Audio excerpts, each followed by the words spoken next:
With threats to our nation waiting around every corner, adaptability is more important than ever. When conditions change without notice, quick strategic thinking is crucial. And with obstacles consistently impending, determination is essential in overcoming them. It's this willingness, decisiveness, and resilience that sets Marines apart. With our fighting spirit, we don't just fight battles, we win them. Marines are the constant our nation counts on to fight the unknown. And through adaptable problem solving, we do just that. Learn more at marines.com.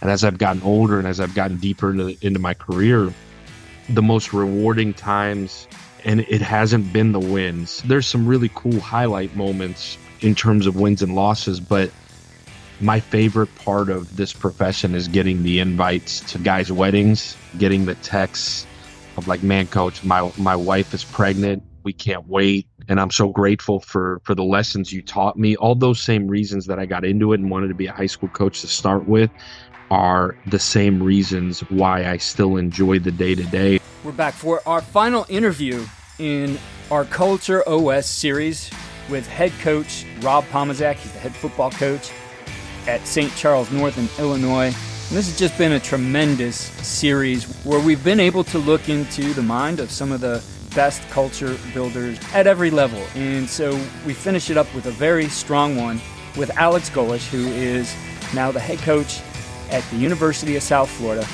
I had the opportunity to meet Alex years ago when he was the position coach at Toledo, and I remember him just being a guy who would hustle around during their satellite camps when they were at BW, and you saw high energy, you saw a guy wanting to do things right, and he's just carried that through this journey in building his career, and now it's afforded him the opportunity to be a head coach. And just a ton of takeaways from this one in this podcast. But Rob, tell us a little bit about this final episode you've put together here with head coach Alex Golesh. Thanks, Keith. Coach Golesh is a friend of mine who again, like you, Keith, I've seen him rise through the ranks, and it's a great 35, 40-minute listen on how staying dedicated to your process and taking the next step in your career, but also taking those little steps within the position that you're at. So Coach Golesh talked about that transition from being the offensive coordinator at Tennessee to being the head football coach at USF. And one of the big changes for him was just having all eyes on him, and every decision that he's going to make is going to react 62 to 100 different lives that have made the choice to be at his institution and taking part in this journey. So that was something that he's been navigating through, which I thought was really appreciated, and that vulnerability. And then he continues to go on and talk about his journey and more specifically about the process that they're going through over at USF, and be who you say you're going to be, and what is your daily process, and how they use that really to evaluate everything from going from good to great. It's a great half hour to 45 minutes again, and I really appreciated Coach Golesh spending time with us and giving us some insight into what it's like to be a head coach at that level.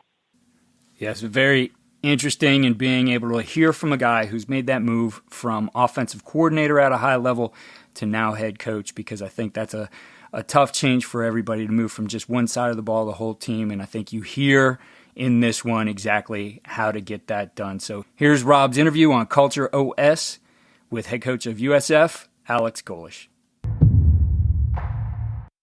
What you see on tape is a direct reflection of what you teach and how you teach. Video is important, but if you don't teach well, you're not going to like what you see on your video. First Down Playbook has been helping coaches teach better for 13 years. It allows you to present installs, playbooks, and practice cards in half the time with NFL quality. Coaching tools like video pairing, a player app, practice schedules, and wristband sheets have made First Down Playbook a program management system with everything in one place. If you're in a position of leadership with your football program, receive a free 1-week look at First Down Playbook. Call them at 512-814-6158 or visit them on their website or social media. Mention Coach and Coordinator Podcast or use the coupon code COACH24 to receive a $100 discount off the normal $700 First Down Playbook team membership price. Links and the phone number are in the show notes. Super excited to have our next guest on Culture OS. And this is such a privilege, a gentleman who I've kind of had the privilege of knowing along his journey. And now we have Alex Golesh, the head coach of University of South Florida, coming in, and probably one of the best recruiters in the game, best offensive minds in the game. And now he's at the helm at South Florida doing amazing things. Coach Golesh, thank you for joining us on Culture OS. It's a great privilege to have you on. No, I appreciate you having me on, man. It's an honor, and I'm excited. Hopefully somebody gets something out of this. I think people will get a ton out of it. We've kind of dabbled in the high school realm. We've talked to Brad Spencer to Division III level, but nobody at the FBS level. So I'm just going to jump right into it. Coach, you've had this amazing journey from high school, I believe it was Brooklyn, correct? If I'm not mistaken. Yep. Dublin High School, all the way through from a high school coach, all the way through the ranks of Division I, and now sitting at the top at South Florida. But along that journey, what is your personal mission, vision, and purpose? Like, what do you want to bring day to day as a coach? What's the long-term vision for you? And then what's your personal why? Yeah, I think the biggest thing that for me, and trust me, when you take a job like this, it kind of gets questioned on a daily basis early on, especially in my tenure. But I think the one thing I learned early, and probably because I started out as a high school coach, the whole reason I wanted to get into coaching still holds true today, which is the players. I think amongst all the craziness that's going on in college football, you can get caught up really, really quickly in whatever. You can get caught up in a lot of different things, ego probably being one of them. But I've always thought if I could keep the main thing, I would be able to navigate through the craziness. And I think that more than ever holds true right now, which is honestly the players.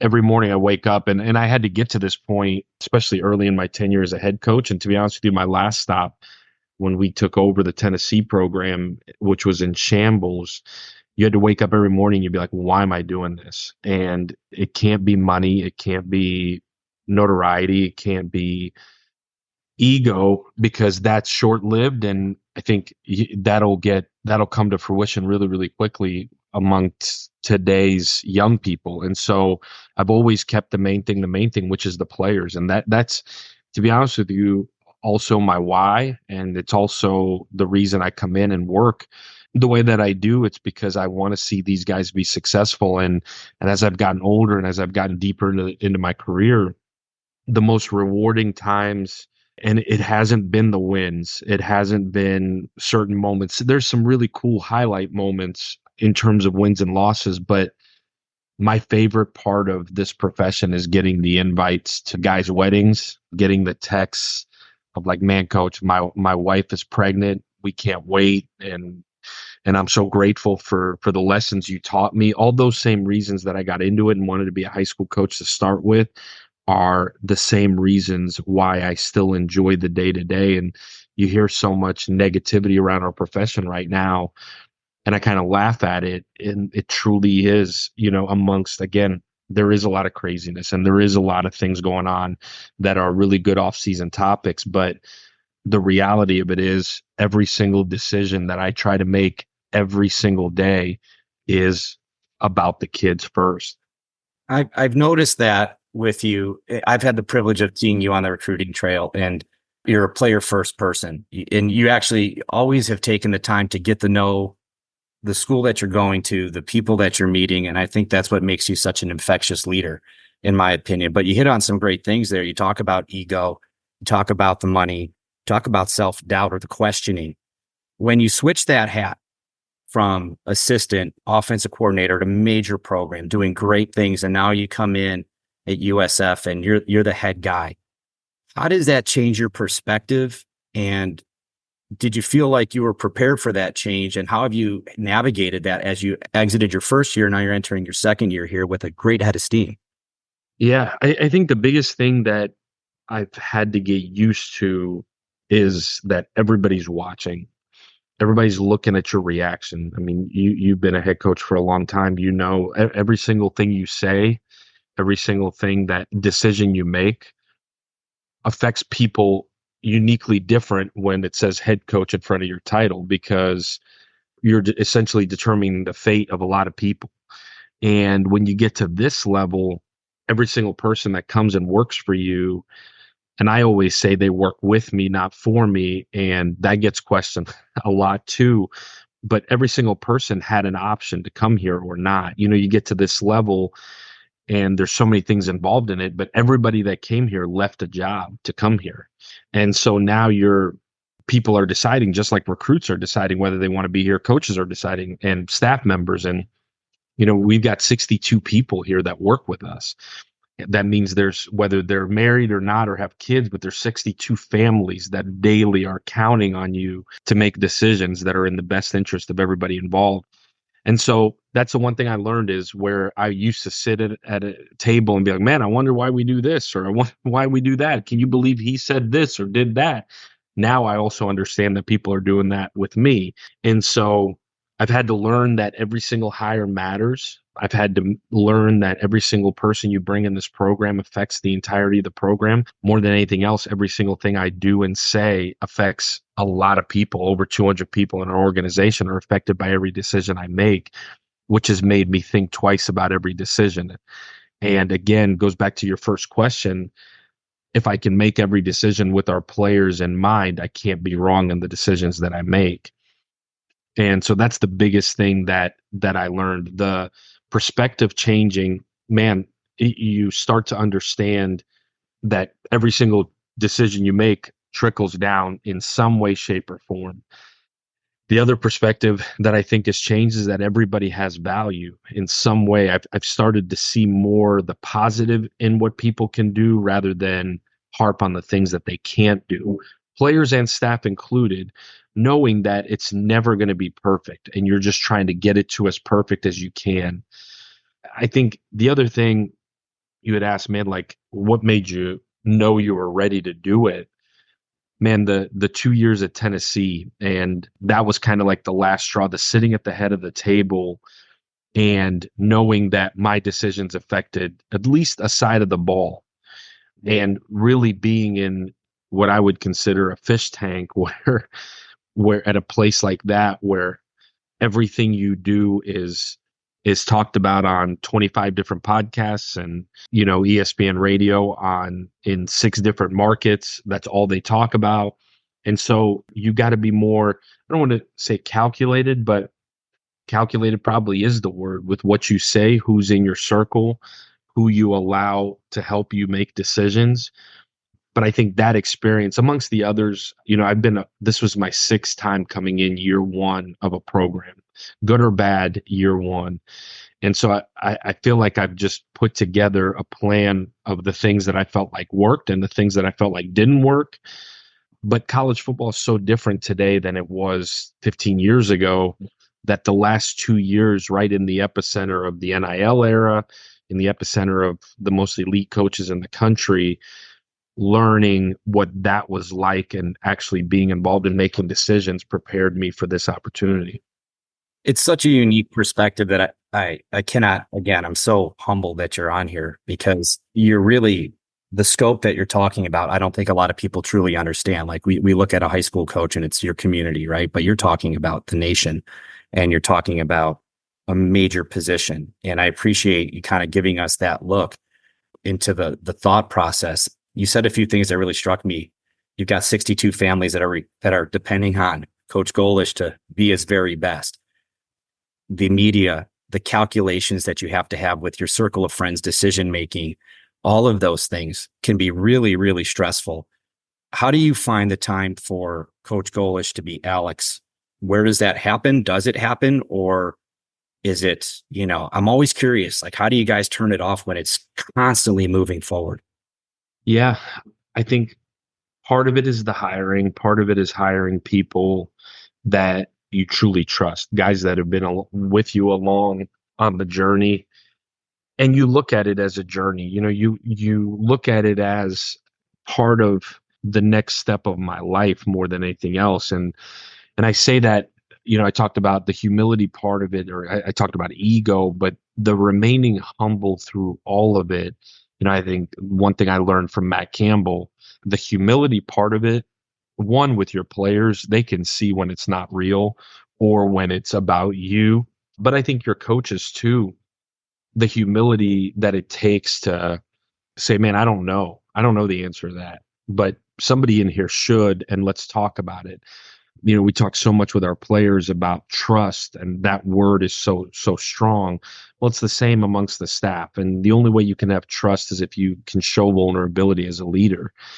And I think if I have any strength that I would consider a strength as a leader, is simply the ability to show vulnerability, the ability to trust people until they show you can't trust them. And part of being ready to be a head coach, and I look around the country and I see hires being made, and you're like, man, I wonder how that's going to work.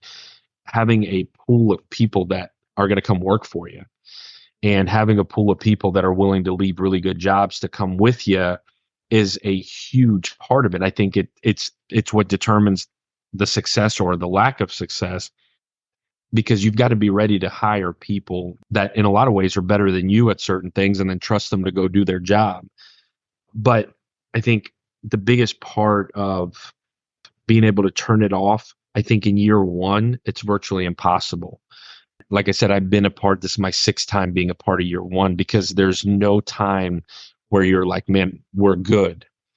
But I think in year two, you start to understand, all right, like how our coaches live, how our coaches are able to enjoy it. Like I got here and everybody asked me this entire first year, man, Coach, how are you enjoying Tampa? Well, I can tell you, and this is one of the best places in the entire world to live.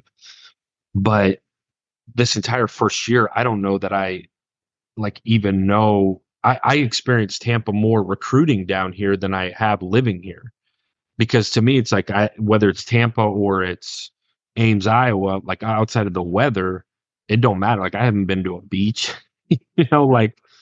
so that's where it's like year two, man, can we actually enjoy part of where we live? And so it's finding the time to be off and being around your families and being around, enjoying what this is, the beaches, the city that this is, the fact that Disney and Universal are right down the street, like Busch Gardens is literally across the street, like actually giving everybody enough time to go enjoy it is really, really important. Understanding that about 50% of our job can be done on a cell phone.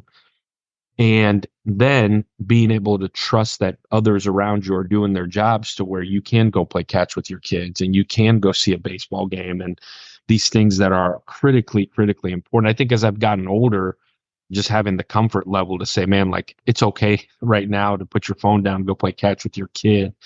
I think if there's anything that's been hard, it's been that, because again, there's a lot of people counting on you. But that's a long-winded answer to your question, Coach. But no, it's great. Like I think it's absolutely spot. I mean, like when you say like, how's the Tampa area? Well, that's great for everybody else to enjoy, but I'm here laying the foundation for a program here, and when you talk about the next step of your journey, that's I think it's a really unique perspective that people can look at and relate to, because we all have that next step of our journey, whatever that's going to be. And for you, it's at this, unbelievable opportunity at a great institution that you've earned through hard work. As coaches, we know that some of the biggest hurdles to our team's success can come from off the field. Your team needs support to tackle the endless list of expenses, uniforms, training equipment, travel, and more. But raising that money can feel like a full-time job. Thankfully, there's Vertical Raise. Vertical Raise is the premier online fundraising platform using innovative technology to create the easiest and most efficient system available. Raise more money in less time with a local fundraising coach who works with your team every step of the way to customize the ideal fundraiser. With options for online donations, digital discount cards, premium product sales, and even spirit shops, Vertical Raise has top-of-the-line solutions for every fundraising style. To find out more, visit verticalraise.com and we'll get you connected with an exclusive offer on your first fundraiser. The question I have now, kind of transitioning, is you had really successful first year. What were some of the things when you came in that you needed to assess culturally? And what did you do to implement your culture? And now that we're moving into year 2, what does the new version of USF look like going into this second season? Yeah, I think the biggest thing that I learned throughout my journey is that if you make it all about wins and losses, it's going to be really, really short-lived. And I say that in this sense, I understand I'm evaluated on wins and losses. Like that, I'm not naive to that point. But as soon as the players or the staff feel that, the focus and the pressure shifts to something that you can't control. And so I've learned from an early age in this whole thing that you've got to be process driven. You got to be so process driven that the result itself, which you truly have no control over, doesn't matter to anything other than the true end of the year evaluation on me. And so what we've worked extremely hard to establish is a process driven program rather than a result driven program.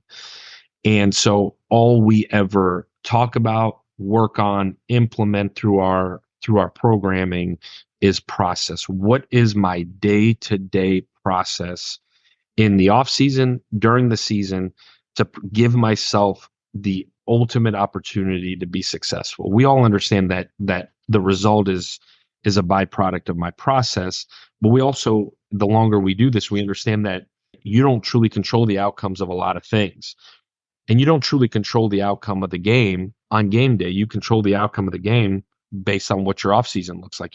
I think it's very cliche to say, man, like you win games in February, March, April, May, June, July. But it's so true. The culture that's set within your program during those months is what the culture that's going to carry you through what a week looks like.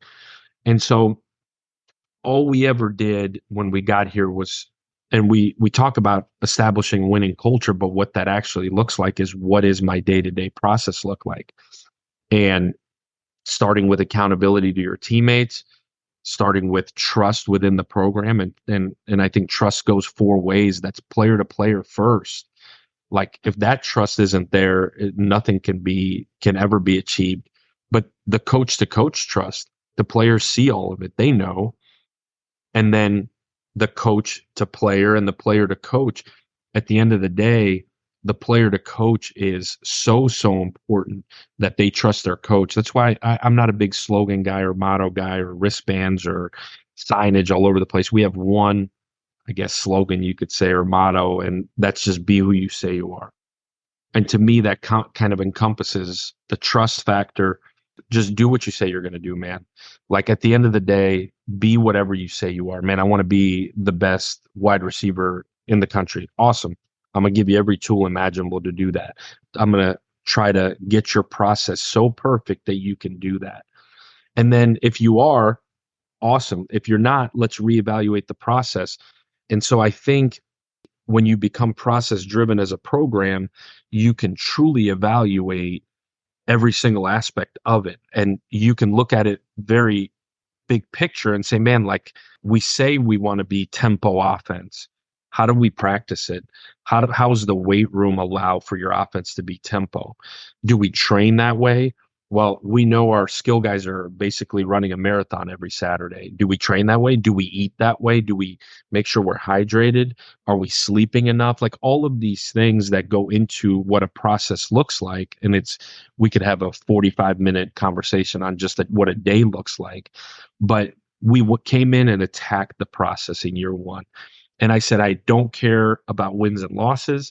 I don't care what people outside of here think. All we care about is our process in the weight room, process in how we feed our guys, our process as a staff, and what the functional parts of our day look like. Can we be really efficient so we can get away from here for a minute?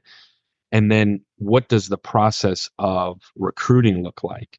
The evaluation, the actual recruiting when a kid gets here on campus, all of like every single part of our program. Like I spent my first year just establishing process in every single aspect of what we do. And same thing with our players. And I think when you attack process daily, you don't worry about the end result because you don't control it. And so literally now going into year two, it's still, man, our process was this a year ago. Now we actually have something sustainable that we can say, man, this is how it was. Is there a way to do it better?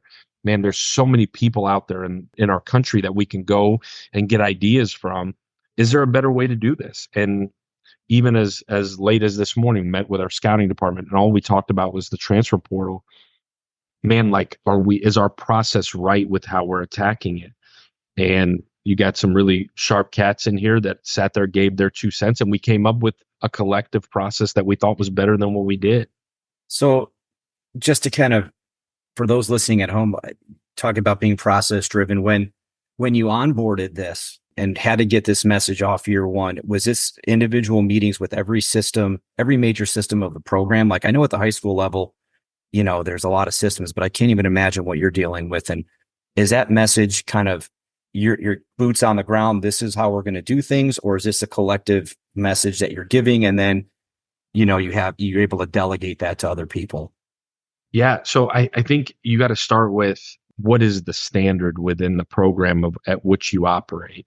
I think the easiest thing to say, and I think it's so societal right now, like, man, I want to be really good, or I want to be great, or I want to be better than our crosstown rival, or we just got to be better than we are. I got here, and this is a program that at one time was a top 5 program in the country, and 26 years into the program, you feel like you should be at a certain place. Well, we won 4 games here the previous 3 years.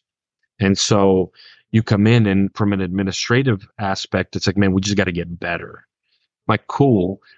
Obviously you can't get worse. So obviously you want to get better, but what is the standard in every single thing that we do? And I'm not a big goal person. I think you set goals, you reach them, you don't reach them. Like, I think it's very much depends who you ask. I believe in setting standards, achieving the standard, and then raising the standard from there. And so to me, the standard was pretty simple in every aspect of our program. And the standard was to be elite in every single thing that we're doing. And by that, I mean, it doesn't matter where you start, but there's so many departments.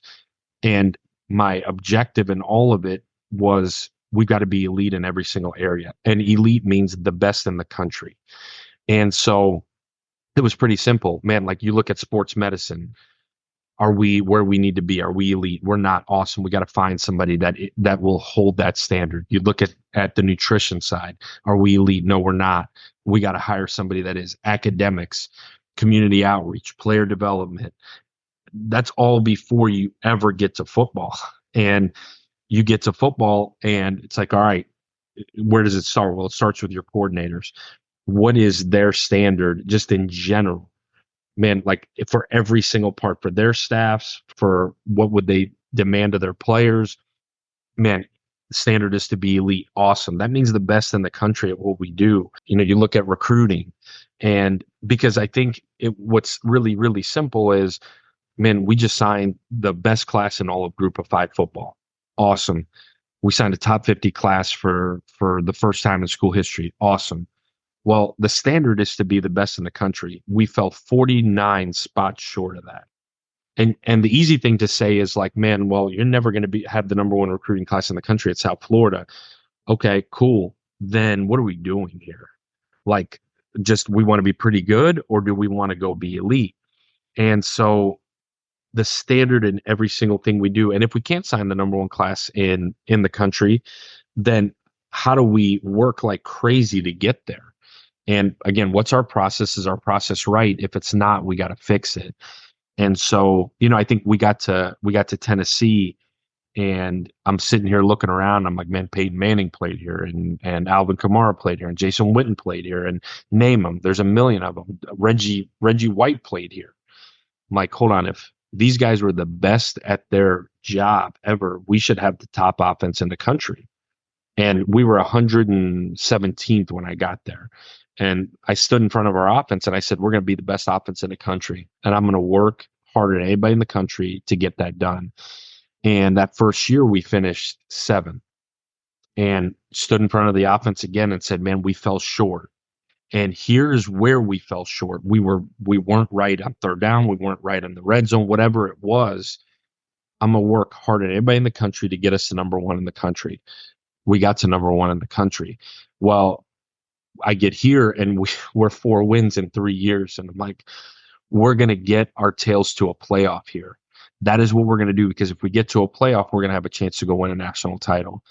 And you can say, man, that American, like, that's really, really hard to do. Well, Cincinnati just did it. So you can't say it's that hard to do. And so now here we go again. That's the standard, is that we're going to compete for a national title here. We fell short last year. Awesome. Where did we fall short? Why? How? Let's go fix it. And so you set a standard and then you attack the process within every area of your program, and you take nothing less. Again, all I feel like I do is set the standard and hold people accountable to that standard. If I learn anything in a year, that's what I do. Yeah. You talk so extensively about identifying your pain points and making improvement. You talked about the recruiting meeting you just had. And I think that's such a great insight into what a lot of coaches have to continue to do. And it's not a negative aspect when you talk about you as the head coach constantly having to push people to achieve the standard of elite. A lot of people are happy with where they're at or the improvement that was made in the program. How do you navigate through when there is great things happening at the university, but it's not where you want to be? How do you tactfully navigate that without, I guess, being a bull in a china shop and turning people off to, well, look, I'm working so hard and we're making all these gains, but it's still not what coach wants. Like, I oftentimes feel like that can be a difficult thing for head coaches to work, because we all know where we want to be. And 99% of the time we're not satisfied with where we are, but there's a lot of people in that room who are feeling pretty good about what they've done. Yeah, I've really tried to do a really good job of rewarding and celebrating the elite behaviors, if that makes sense. The elite jobs being done of coaching, or in the player world, man, like, this is the standard of how we practice. We keep guys up. We stay off the quarterback. We take care of each other every day, pointing out, man, that was elite. Like, that's the standard. And so we even break it down all the way to a detail, like ball security, right? We all know ball security is critically important. Keeping the ball or taking it away.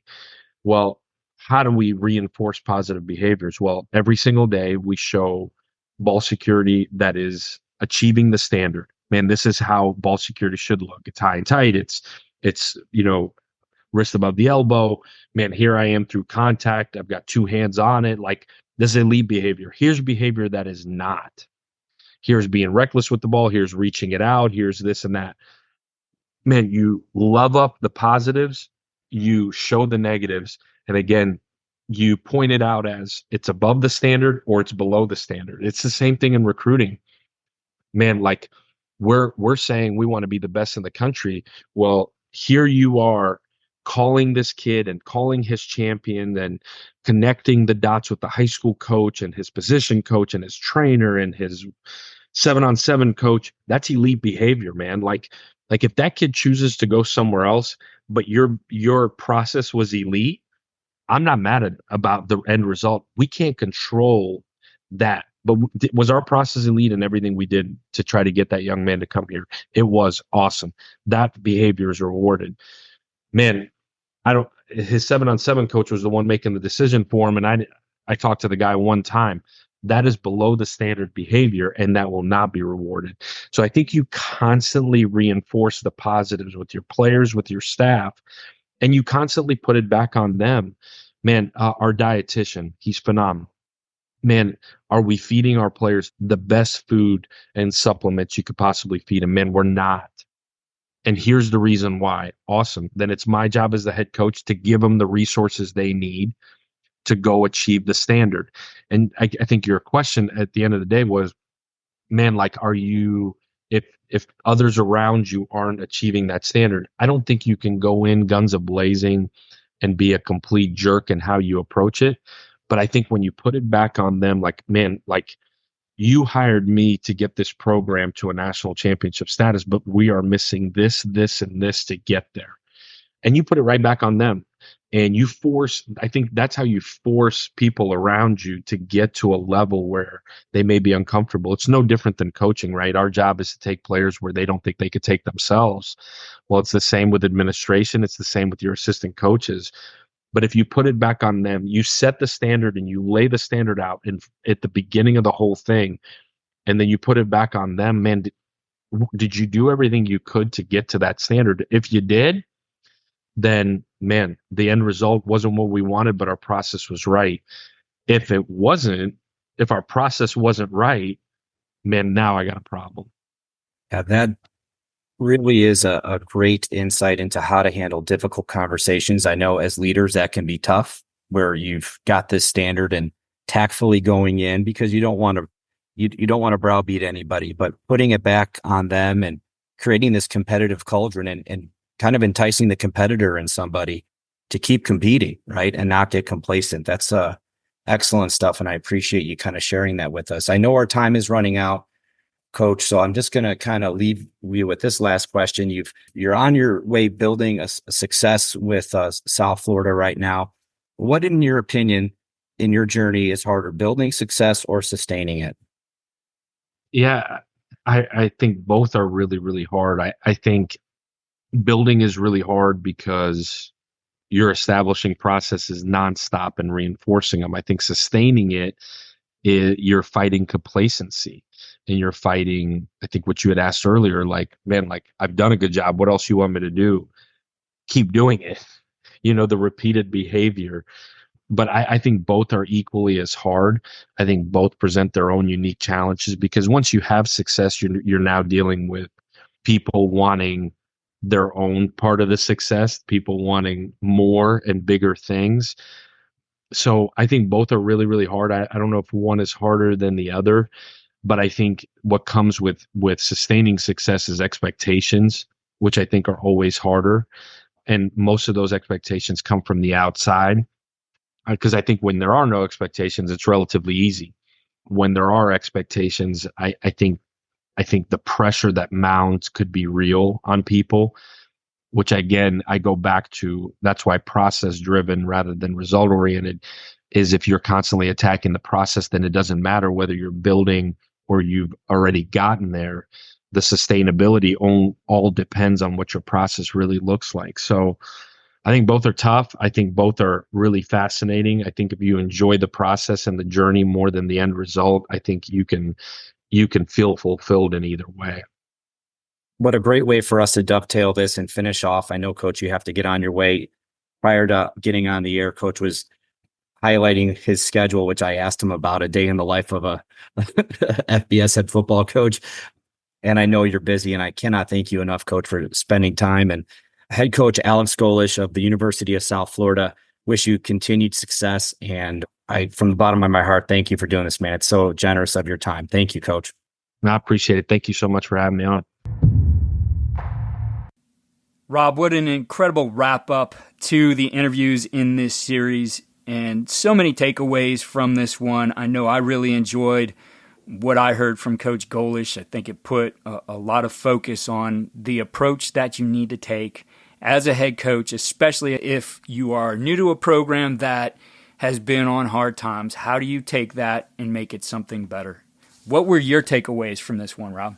I think Coach Golesh gave us some great points to follow, regardless of whatever level you're at. And if you're taking over a program, I think a lot of this can be relatable to any program that you're at, regardless of high school, college, or major college. And the first point was the players. It can't be money. It can't be the notoriety that has you chasing the dream. It has to really always be about the players. And he dovetailed that back to every decision that he's going to make as a leader is going to be what is the best for our players. And I can relate to that as a head football coach, being a person over player program.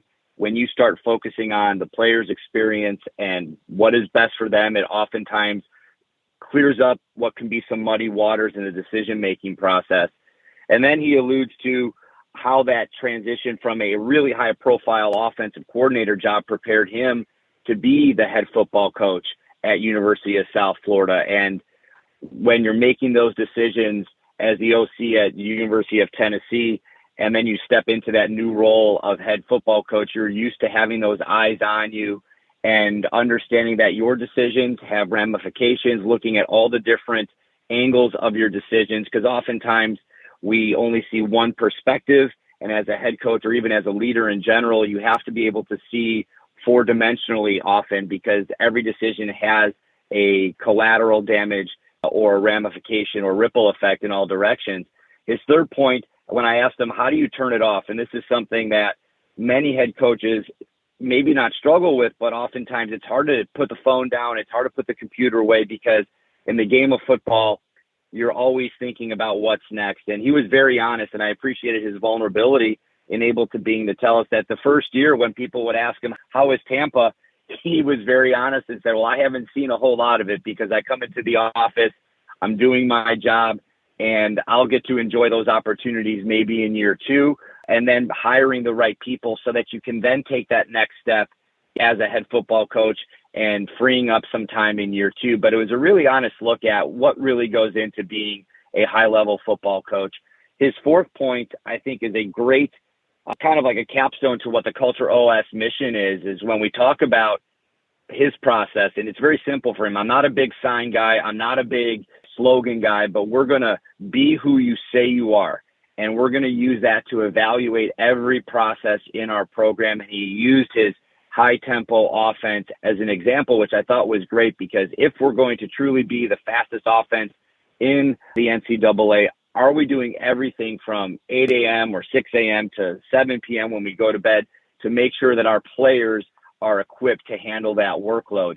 It's a really great perspective when looking at how you develop your overall philosophy and how it can matriculate into every aspect or every system of your program. That's one that as I listened to for like the third or fourth time, I kept diving back into and writing some more notes down. And then we just talked about, his first year process of how they assessed everything and how they handle those hard conversations of being elite. Alex is an elite coach. If you look at his journey, every stop on his journey, he has done a fantastic job. And now he's bringing that to the University of South Florida. And how do we have those difficult conversations when maybe something's falling below the standard? And he talked about turning it back on that person, turning it back on their competitive spirit, and then not only posing it as a question to them, but then giving them the resources to get to where you need them to get to. That was a point that as I listened to the podcast again, I definitely wrote down, because it was something that oftentimes we forget to do with those that we are leading, is giving them the resources that they say that they need. And finally, just navigating good to great and celebrating those who are doing things the right way. We're also going to look at things that aren't being done the elite level that we're asking, and just kind of leaning back on that process and being who you say you're going to be. All in all, it was just an amazing opportunity, Keith, and I can't thank you enough for allowing me to do it. Yeah, it was a great series, Rob. I really appreciate the work you put into it. And you and I will be back one more time next week to discuss the common threads that you found with these different coaches at different levels, because I guess you could call it the hypothesis of this is that culture works in an operating system, that you have to have a system and subsystems to put it together. And I think that's what has shown through this series. So we're going to take a look at some of those common threads that really need to be a part of every coach's culture operating system as we wrap this one up next week. So again, thank you for your time, and I'm looking forward to one last conversation here on Culture OS. Thank you, Keith. Appreciate it. Be sure to check out Coach Pomazak's resources that he's put together for building a defense, for utilizing technology, for designing a culture for your program. The link to those will be in the show notes. Follow all we're doing at coachandcoordinator.com. Sign up for a weekly tip sheet, which shares the best ideas from each week. And follow us on X at Coach K. Grabowski.